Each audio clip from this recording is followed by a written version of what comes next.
আজকে আমি একটা দারুণ জিনিস দেখাবো। এই দেখুন রমির অবস্থা, সকাল সকাল চাদরের নিচে বসে আছে। এই দেখুন, এই রমি তুই চাদরের নিচে কি করছিস রে? ও তারপর ফুল তুলতে যাবি?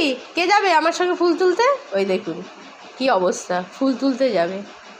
উৎসাহ কি, যাবি আমার সঙ্গে ফুল তুলতে? যাবি?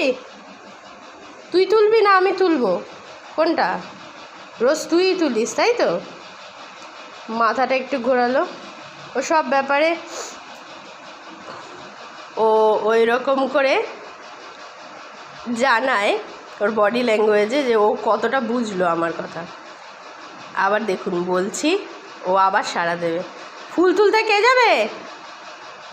কে যাবে ফুল তুলতে? রমি যাবে? চ চ চ নিচে চ, নিচে চ, নিচে চ। যাবি? চ, ফুল তুলতে হবে তো, তুই তো ফুল তুলিস, আমি দাঁড়িয়ে থাকি। চ চ চ ফুল তুলবি, চ ঠাকুরের ফুল তুলবি, চ। যাবে তো? চোখে মুখে কি উৎসাহ দেখুন, দেখুন কি উৎসাহ। চ চ চ চ চ চ, দাঁড়িয়ে থাকলে চলবে, নিচে গিয়ে ফুল তুলতে হবে। চ চ চ চ চ চ চ চ। আবার একটু নামছে, একটু দেখছে যে আমি যাই কি না। আমি যদি যাই তাহলে জানবে যে নিচে যাবে তো ফুল তোলা হবে। ওই দেখুন দাঁড়িয়ে আছে। আচ্ছা আমি প্লাস্টিকটা নিয়ে আসছি, ঠিক আছে?